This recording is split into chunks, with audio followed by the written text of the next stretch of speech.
What's up everyone, Eric Rossi, the guy with the eye here, and this isn't out yet, but the Fuji X-T2 specs and everything and some photos have been leaked, and pretty much on July 7th it will be announced by Fuji. So I just want to talk about it and engage it with you. Now mind you, before everyone says you don't have the camera or anything like that, if you read the title, this is a preview, it's a talking point, so let's discuss this camera. But let's talk about the Fuji X-T2.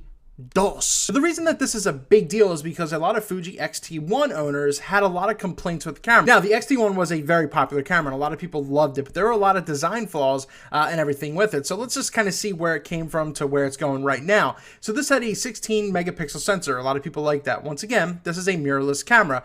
And so for about $1,400 or $1,700, you were to get this body. So this is obviously going to be discounted when the X-T2 comes out. So keep that in mind. It didn't have 4K video. That really wasn't a big thing for Fuji then. It did 1080p at 60 frames per second, which is, which was top notch and everything was well then. It did have a tilting LCD screen. It wasn't fully articulation or to go to the side or anything. It just kind of came out kind of like the Nikon D750, something like that. So it was just a little bit more versatile. Now, people liked it because, people like this camera because it was a very manually driven camera, if you want to say that, but there were a lot of design flaws. Like, people didn't like that you had to lock down and press and move the buttons and everything, and the record button was in an interesting spot and it almost looked like it didn't exist, even though it did provide video for that camera. So the X-T1, a lot of people loved it. Here's what's majorly different going forward with the X-T2, and once again, this came from Fuji Rumors and Digicam. They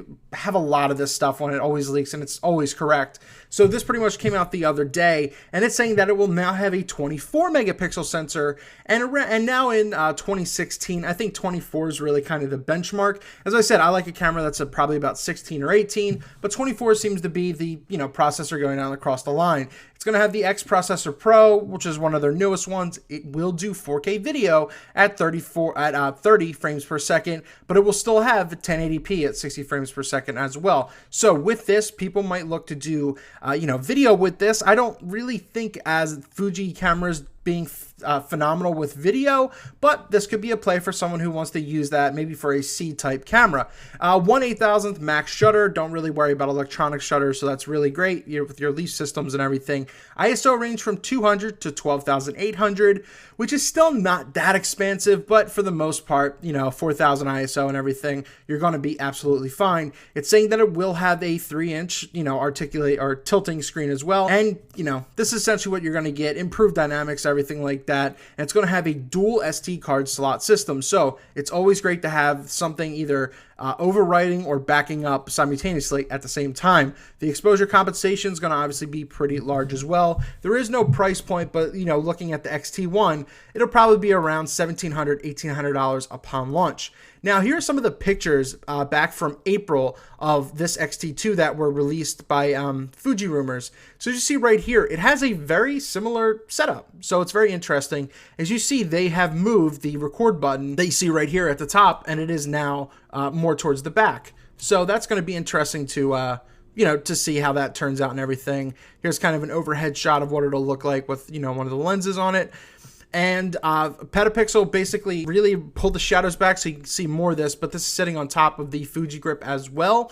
So there you go. This is really what you're seeing. This will pull out. It's, articulating and everything, and that's all your things down there. But, looking at these cameras, they're always very manual driven. So being I used to own a couple Fuji cameras and everything, like probably a year and a half ago at this point. I still haven't found the need to buy in, but for the photography side of things, this is why people love this XT system, and the X-T2 will improve just that. But it looks like a lot of the design flaws and everything, some may have been improved, but a lot of the knobs and dials and everything still might not be what people prefer. We will see, because a lot of people were afraid that, when you move something, it was easy to disturb the other dials and everything like that. So it looks like maybe the address was, at least tackled and everything. But what are your thoughts down below? Is the X-T2, if you're a Fuji shooter or in general, is the X-T2 something of interest in 2016, or has there been, stuff better? But if you're in the Fuji line of cameras, is this something worth upgrading to from the X-T1? In a way, it might be, but it just seems you're getting a little bit better sensor, you're getting a couple more megapixels, and something probably a little bit faster, definitely a new processor.